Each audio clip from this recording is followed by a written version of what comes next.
आज 2082 साल कार्तिक महिनाको 15 गते हिन्दू हामी नेपालीहरूको महान पर्व एकादशीको उपलक्ष्यमा हामी अहिले सेती नदी किनारमा छौँ र यहाँ पूजा आजा गर्ने पर्खरमा छौँ। यो पवित्र तीर्थस्थल हाम्रो सेती घाट। यहाँ चाहिँ हाम्रो पोखरा महानगरपालिका वडा नम्बर 33, 29, 26, 27 को सम्पूर्ण धर्मावलम्बीहरू आएर पूजापाठ नुहाइधुवाइ गर्छन् यो सेती घाटमा। तपाईँहरू सबैलाई एकादशी पर्वको हार्दिक शुभकामना।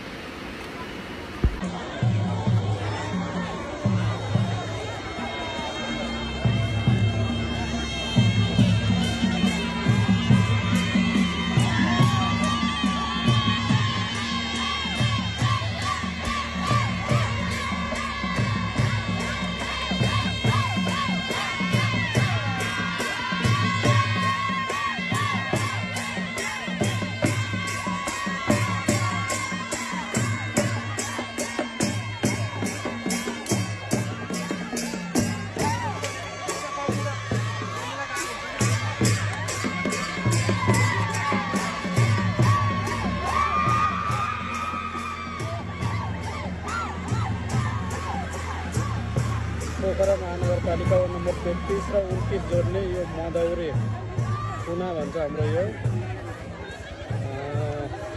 चिरगादीमा बनेको नयाँ पुलमा त्यो पुल तार्ने कार्यक्रम भइरहेछ र यहाँ चाहिँ धेरै ठाउँबाट फुलको टोलीहरू लिएर आइराख्नु भएको छ र हाम्रो पोखरा 33, पोखरा 29, पोखरा 26, 27 का फुलका टोलीहरू क्रमशः यहाँ तार्ने कार्यक्रम भइरहेछ।